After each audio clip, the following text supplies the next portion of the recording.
Ya no tienes un lugar entre nosotros. Leah iba de camino al mercado cuando recordó las últimas palabras que le dijeron en el día más triste de su vida. El viento de la mañana traía el olor a pan caliente y fruta madura, pero nada de eso podía borrar el recuerdo que volvía entero y vivo, como una herida que nunca terminaba de sanar. Apretó con más fuerza la bolsa que llevaba al costado y siguió caminando. Ya sabía que detenerse solo hacía que el dolor hablara más fuerte. Leah había crecido como le enseñaban a todas las omegas, en silencio, con los hombros caídos y el corazón siempre en alerta. Aprendió desde pequeña a sonreír en el momento justo, a ocupar el menor espacio posible y a aceptar que no todos nacían para ser elegidos. Leah intentó ser buena, intentó servir, intentó complacer. Y aún así, un día, eso no fue suficiente. Cuando se negó al destino que querían imponerle, el clan la miró. Fue como si por fin hubieran encontrado una razón para desecharla. Luego vino el exilio. Desde entonces, vivía ocultando su aroma, su rostro y su dolor. Siempre elegía los caminos más vacíos del mercado, como si ser invisible doliera menos que ser vista y rechazada de nuevo. Por eso, cuando dobló la esquina hacia la plaza central, vio a la anciana derrumbada en el polvo, y supo, sin tener que pensarlo, que no podía seguir de largo. Un grupo de jóvenes se burlaba de la señora. Estaba rodeada de risas crueles y miradas indiferentes. Su cabello blanco caía suelto sobre su rostro. Su vestido estaba manchado de barro. Y aún así había algo en ella. La forma en que intentaba levantarse. La forma en que apretaba su bolso contra el pecho. Eso hizo que Leah sintiera una dolorosa opresión en su propio pecho. Nadie ayudaba. Nadie se movía. Y fue justo ahí, en medio de esa humillación pública y esa soledad dolorosamente familiar, que Leah cambió la dirección de sus pasos. Porque ciertos tipos de dolor se reconocen desde lejos. Y algunas mujeres, incluso cuando el mundo las llama débiles, son las únicas que pueden ver a quién están aplastando a plena vista. Aún no sabía quién era esa anciana. No sabía que detrás de ese rostro curtido había una mujer mucho más importante de lo que nadie allí podría haber imaginado. No sabía que ese simple gesto, extender su mano, estaba a punto de ponerla en el camino hacia un rey. Pero cuando se arrodilló en el polvo para ayudar a la mujer a levantarse, Leah tuvo la extraña sensación de que algo muy antiguo acababa de despertar, y que su vida, a partir de ese momento, nunca volvería a ser pequeña. Si te encantan las historias intensas de lobos con destinos y giros inesperados, suscríbete al canal ahora mismo. Así que suscríbete y activa las notificaciones para no perderte ningún capítulo. Y, ¿qué tal si nos conocemos mejor? Soy Maggie Reed, la autora de estas historias. ¿Y tú? Deja un comentario abajo con tu nombre y desde qué ciudad nos estás viendo. El sol apenas había coronado la cresta de la montaña. Fue entonces cuando el mercado de Baldwin comenzó a llenarse de ruido y de los aromas mezclados de los vivos. Leah llegó temprano. Siempre lo hacía, porque temprano significaba que los vendedores aún tenían paciencia, y los precios todavía no habían subido con el calor del día. Temprano significaba que podía moverse entre los puestos sin sentir el peso de las miradas, miradas que se clavaban en su nuca como una marca que no podía borrar. Pero temprano nunca había significado invisible. No para ella. Ya no. Llevaba una cesta de mimbre en su brazo izquierdo. Dentro había monedas suficientes para harina, sal y quizás un manojo de hierbas secas si encontraba un precio razonable. Las monedas eran ligeras. El exilio no lo era. Habían pasado 7 meses desde que el consejo del clan Greyfall la despojó de su rango y la expulsó. No por no poder dar herederos, sino por algo que llamaron desafío al decreto del Alfa. Se había negado al apareamiento arreglado. Había mirado al anciano del consejo a los ojos y dicho que no, claramente y sin disculpas, delante de todos. Lo habían llamado insubordinación, una deshonra, una omega que olvidó su lugar. Ella lo había llamado supervivencia, pero nadie le había preguntado cómo lo llamaba ella. Aquí, en la ciudad libre de Baldwin, lejos de la jurisdicción de cualquier clan, el olor de una omega desterrada todavía se aferraba a ella como el humo de la leña, sutil, persistente, imposible de eliminar por completo. Respiró hondo deliberadamente. Pan horneado, chile seco, cuero curado.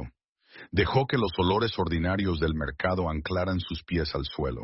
Solo las compras, solo esto.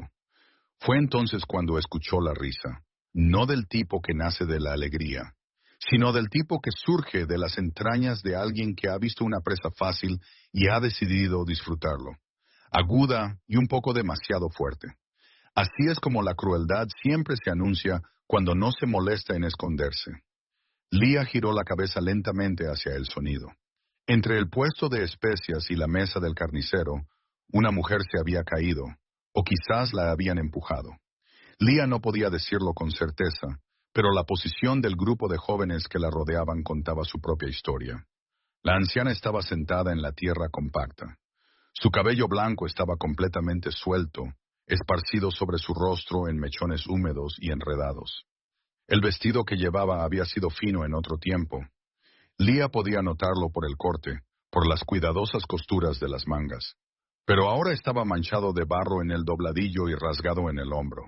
Apretó una bolsa de tela contra su pecho como si fuera la última cosa sólida en un mundo que se había vuelto líquido a su alrededor. «Miren a la vieja loca», dijo uno de los jóvenes y los demás rieron. «¿Alguien perdió a su abuela?» Estaba hablando sola cuando entró, añadió una mujer del puesto más cercano, con los brazos cruzados y la expresión de alguien que simplemente ha notado un hecho. «Ya tuve que llamar al guardia del mercado una vez esta mañana por ella». La anciana intentó levantarse. Sus dedos encontraron el barro, resbalaron y volvió a caer con un pequeño sonido. No un grito, no una queja, solo un murmullo bajo y agotado. El sonido de alguien que ya no tiene energía ni para la vergüenza. Y nadie se movió para ayudarla. La gente pasaba de largo. Algunos apartaban la vista. Un niño tiró de la mano de su madre para mantenerse alejado. Los jóvenes seguían riendo, y uno de ellos comenzó a imitar la forma en que ella luchaba por levantarse.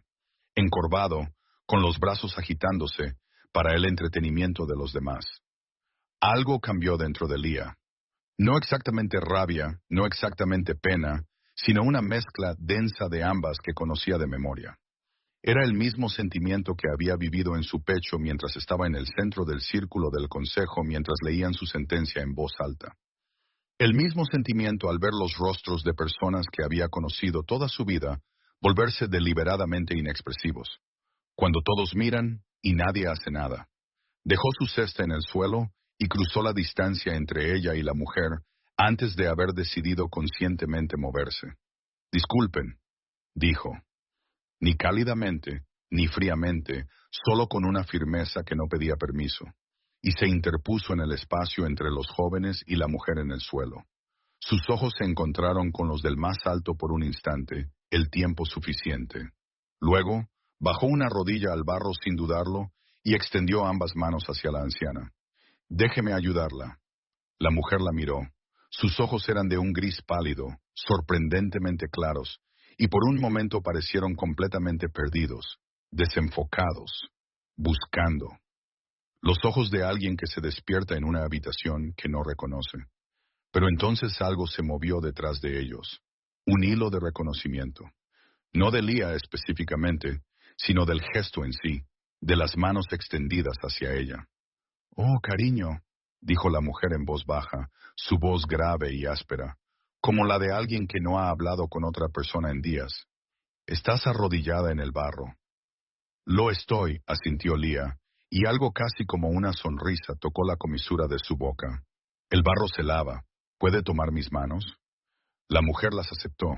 Eran manos que una vez habían sido elegantes. Leah podía verlo en los huesos finos, los dedos largos. Pero ahora estaban raspadas y temblorosas, agarrando las muñecas de Leah con la confianza cautelosa de alguien que ha aprendido a no apoyarse en cosas que podrían ceder. Leah la ayudó a levantarse lentamente, con firmeza, sin prisas, como si la multitud a su alrededor no existiera. Los jóvenes se callaron por un momento, sorprendidos por la interrupción, y luego uno de ellos intentó recuperarse. «Vaya, miren eso». La Omega exiliada encontró a su gente. «Lárgate», dijo Leah. No levantó la voz, no lo miró. Todavía estaba concentrada en asegurarse de que la mujer se mantuviera en pie. Pero algo en la sequedad de esas dos palabras, la ausencia total del miedo que él buscaba, lo hizo dudar. Ahora, hubo un momento, el tipo particular de momento en que la crueldad decide si vale la pena el esfuerzo. Luego, como siempre sucede cuando se encuentra con algo que simplemente se niega a retroceder, el grupo se dispersó, murmurando, fingiendo indiferencia, y se fueron. Leah exhaló lentamente y centró toda su atención en la mujer a su lado. De cerca era aún más llamativa. El cabello blanco, aunque salvaje, tenía la textura de algo que una vez había sido cuidadosamente mantenido. El vestido bajo las manchas de barro tenía bordados en los puños. El tipo de trabajo detallado y deliberado que Leah solo había visto en prendas ceremoniales de casas nobles. Y había algo en la postura de la mujer, incluso ahora, temblando y desorientada. Una rectitud en la columna, una elevación en la barbilla, una memoria muscular de dignidad que la confusión no había borrado por completo. ¿Cuál es su nombre?, preguntó Leah suavemente, agachándose para recoger la bolsa de tela de donde había caído y devolviéndola a las manos de la mujer. La mujer miró la bolsa, luego a Leah y luego a una distancia intermedia entre ellas, como si buscara la respuesta en un cajón que no podía alcanzar del todo. Vera, dijo finalmente, con la voz muy baja. Mi nombre es Vera. Vera. Leah lo repitió suavemente, como se repite algo que se quiere retener. ¿Hay alguien que haya venido al mercado con usted? ¿Alguien que pueda llevarla a casa? El rostro de la mujer cambió. Por un solo momento, solo un suspiro, la confusión se resquebrajó. Y lo que había debajo era sorprendentemente lúcido. Una pena tan grande y tan clara que golpeó a Leah como una ola. La pena de alguien que sabe precisamente lo que se le está escapando mientras se escapa. Mi hijo, susurró Vera, y su labio inferior tembló una vez antes de que lo contuviera con pura fuerza de voluntad. Él no sabe que estoy aquí. Me escapé antes de que la casa se despertara. Necesitaba aire. Necesitaba salir de esa habitación antes de que yo... Se detuvo. Apretó la bolsa contra su pecho. Cerró los ojos. Leah se quedó quieta y esperó. Porque a veces, lo más generoso que puedes ofrecer a una persona es el espacio para encontrar su propio camino de regreso. Cuando Vera abrió los ojos de nuevo, la neblina había regresado. Pero ahora también había algo más. Algo fino pero real, como un solo hilo de plata atravesando la niebla. Eres amable, dijo. Y había un asombro genuino en ello. Como si la amabilidad se hubiera convertido en algo que ya no esperaba encontrar a la intemperie. Una chica genuinamente amable. Hay una fuente a la vuelta de la esquina y un banco a la sombra, dijo Leah, la decisión formándose mientras las palabras salían. No tenemos que ir a ningún lado todavía. Sentémonos unos minutos, le traeré un poco de agua, y luego averiguaremos cómo llevarla a casa. ¿Le parece bien? Vera la estudió durante un largo momento. Realmente la estudió con esos ojos grises que entraban y salían de la claridad como la luz a través de las nubes. Luego dijo con una voz que venía de un lugar más profundo y más despierto que el resto de ella. Hueles a algo que estaba destinado a encontrarme. Leah casi se ríe. Casi dice que ya no creía en el destino, que el destino era solo el nombre bonito que la gente le daba a las cosas que se les escapaban. Pero las palabras no salieron, porque el aire había cambiado. Un aroma llegó con el viento de la mañana desde la dirección de la entrada principal del mercado. Madera de cedro, cuero de montaña. Y debajo, algo que hizo que el lobo dormido dentro del pecho de Leah se quedara muy quieto. Y luego, lenta, involuntariamente, se volviera hacia él como una criatura que conoce la proximidad de algo inmenso. Alfa. Un alfa muy poderoso acababa de entrar en el mercado de Baldwin, y la forma en que la mano de Vera se apretó alrededor del brazo de Leah en ese mismo instante, con una fuerza mucho mayor de la que unos dedos temblorosos tenían derecho a tener, le dijo que ella también lo había sentido, y que sabía exactamente quién era. La fuente estaba exactamente donde Leah había dicho que estaría. Una modesta pila de piedra escondida entre un vendedor de velas y una mujer que vendía alfombras trenzadas. A su lado había un pequeño banco de hierro que había visto mejores décadas, pero que aún estaba en pie, lo cual era más de lo que se podía decir de cualquiera de ellas en ese momento.